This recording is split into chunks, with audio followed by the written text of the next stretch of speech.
Week 2 of the NBA season has officially wrapped up, and it might have been even more chaotic than the first week. We got to see Luka put a dagger into the Timberwolves just like he did in last year's conference finals. We saw Draymond actually agree with the ref for the first time ever, and we saw multiple different rivalries face off. Not to mention the fact that it feels like 2016, the way the Cavs, Warriors, and Thunder are some of the top teams in the league.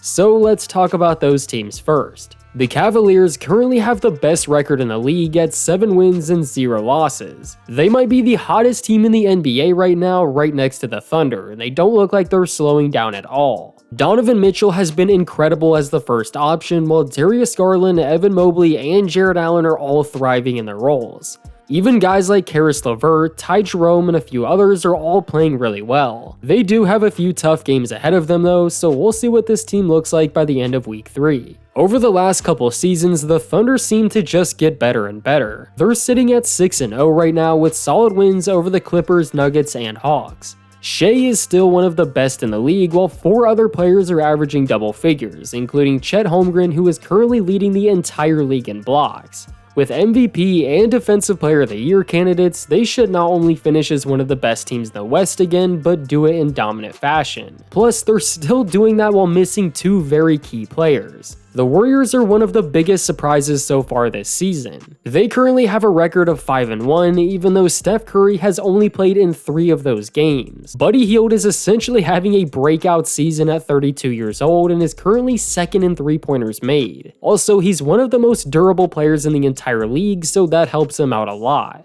Even Andrew Wiggins has missed a couple games and they're still winning. Their offense is solid per usual, but it's their defense that's winning them games. They have a very deep roster, and once Steph is back fully healthy, then who knows what this team can consistently look like. The Suns also have a 5-1 record, all while playing several contenders in the West. KD is still playing incredible while leading the entire team in minutes at 36 years old. Then Devin Booker is leading the team in points with almost 27 a game, and Bradley Beal is playing good as long as he can stay healthy. But the most underrated addition to the team has to be Tyus Jones. Last year, the Suns didn't really have someone that can strictly focus on running the offense, and that's exactly what Tyus does. He controls the game, while the Suns' big 3 can mostly focus on what they do best, which is scoring. The Celtics are the only other team in the East, other than the Cavs, that have over 3 wins. They have a record of 6-1 and look extremely good. Tatum is averaging 30 points, 7.5 rebounds, 5 assists, and 2 steals a game, which are MVP numbers for sure.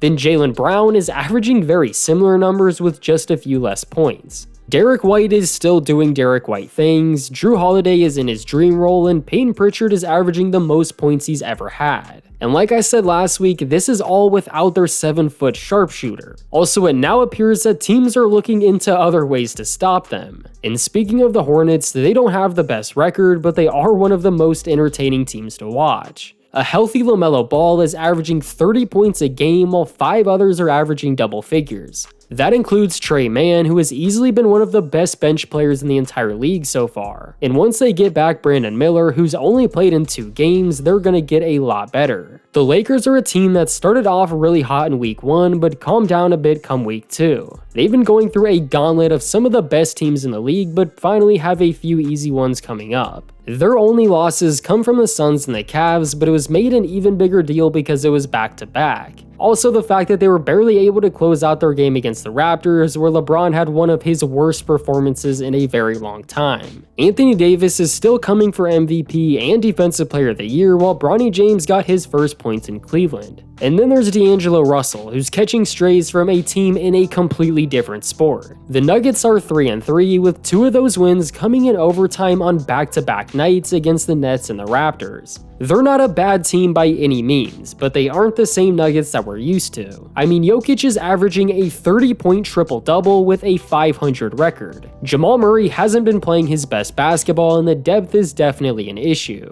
It shouldn't take Jokic putting up Wilt Chamberlain numbers to beat some of the worst teams in the league. The Mavericks are sitting at 4-2, while Luka isn't even playing at his best. His numbers still look like they're straight out of 2K despite not shooting very well, but I'm not too worried about that. They've gotten a few easy wins, but also got a very big win over the Timberwolves in the conference finals rematch. And just like last year's matchup, Luka ended it with a deep 3 in the most Luka way possible. Not to mention, he was 0 for 7 from 3 when he took that and had more shot attempts than points. The Timberwolves are 3-3 and haven't quite hit their stride yet. They look good, they just have to get used to their new lineups and roles. Anthony Edwards is having the best season of his career so far and looks borderline unstoppable at times. Julius Randle is averaging 23 points, 7 rebounds, and 5 assists a game, which is just crazy. Randle is literally leading the team in assists and is second in points, not to mention the fact that he's shooting 50% from 3. And speaking of threes, Anthony Edwards is leading the whole league in threes while shooting 43%.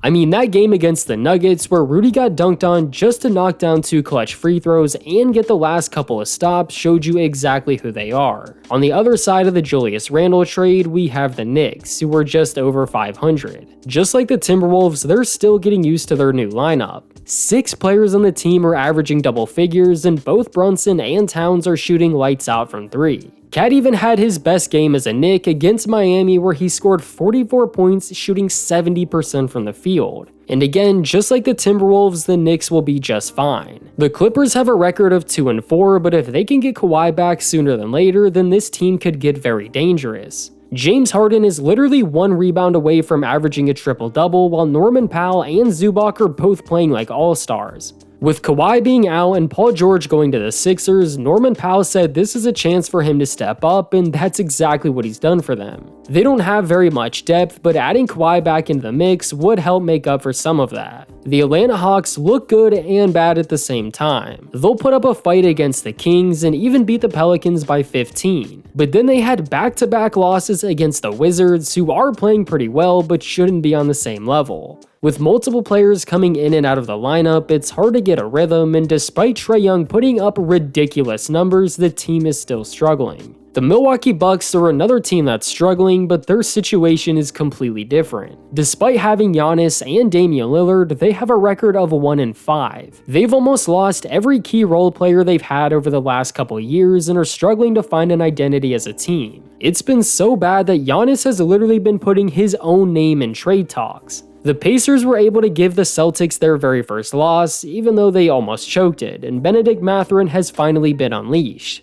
Tyrese Halliburton is still struggling, and their backup big Isaiah Jackson has been diagnosed with a torn Achilles, which is the second Achilles tear in the last 2 weeks. They only have a record of 2-4, but it's still early. For the Grizzlies, Ja Morant has actually been incredible. His game against the Bucks has to be one of the best single-game highlight tapes I've ever seen in my life. On top of the fact that he had the 8th fastest triple-double in league history. The team is just 1 game over 500, but they have several players on the team making key contributions. The Pelicans are 1 game under 500, but they also look pretty solid. Zion and Brandon Ingram are carrying the team so far, just like they did against the Warriors, where they both combined for more points than the rest of the team combined. Zion even had a 34-point, 10-assist game against the Pacers. He looks all the way back. Although the team is going to be taking a pretty big hit with CJ McCollum and Herb Jones both being out for the next few weeks. The Magic started off so strong, but will now be without Paolo for the next 4 to 6 weeks. He literally started week 2 with a 50-point game and was hurt soon after. They've since lost the 2 games that they've played without him. The Raptors have been pretty bad, but RJ Barrett has been unbelievable recently. He's had 3 straight 30-point games while averaging 8.6 assists, and Grady Dick has been really good as well. The Utah Jazz have become the first team officially entering their name into the Cooper Flag sweepstakes, and they've also had the most bizarre injury I've ever seen. I'm obviously not going to show it, but Taylor Hendricks literally broke his leg running down the court, which now has me worried every time I run. Cam Thomas and Dennis Schroeder are both playing extremely well for the Nets. Cade Cunningham has been amazing despite playing for the Pistons, and Wembanyama got his second 5x5 game, which is actually historic. Also, the players of the week were Donovan Mitchell and Devin Booker. They both played really good, but there were a few others that could have been there as well. And that about wraps it all up. A ton of stuff happened. Multiple teams are sitting in the middle of really good and really bad, and the rookie class is still struggling like I mentioned in last week's recap.